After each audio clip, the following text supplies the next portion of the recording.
Okay ready ready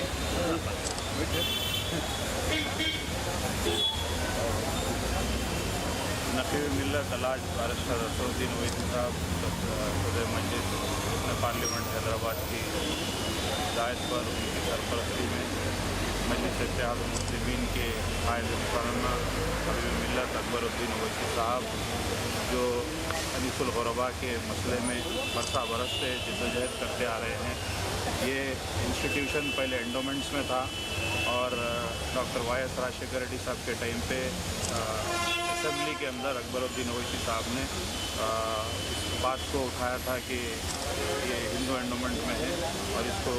औकाफ के ज़रिए करना चाहिए। तो बहरहाल काफ़ी जद्दोजहद के बाद इसको वक्फ बोर्ड के तहत लिया गया है और इसमें हालिया अरसे में ये जो मास्टर प्लान आ रहा है रोड वाइडनिंग का काम है उसमें यहाँ पे ये तकरीबन अनीसुल गुरबा की जो जायदाद है वो रोड वाइडनिंग में जा रही है। तो ये जब ये प्लान आया तो अकबरुद्दीन ओवैसी साहब ने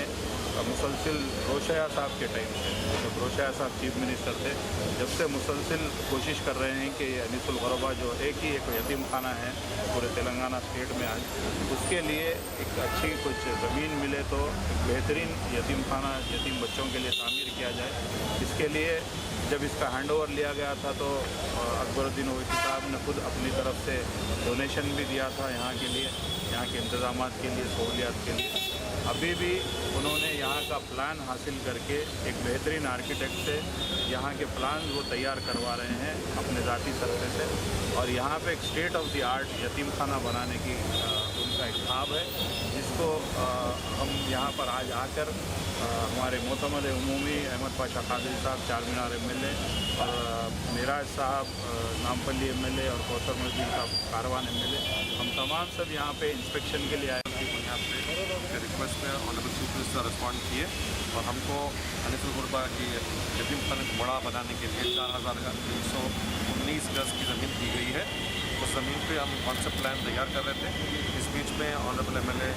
जनाब अकबरुद्दीन ओवैसी साहब ने एक प्रपोज़ल दिया है, तो वो प्रपोज़ल हासिल होने के बाद हम गवर्नमेंट के सामने पेश करेंगे कि इसको किस तरह से डेवलप किया जाए और इन यतीम बच्चों के लिए सबसे बेहतरीन किस्म की सहूलियात प्रोवाइड की जाए। You can give the details.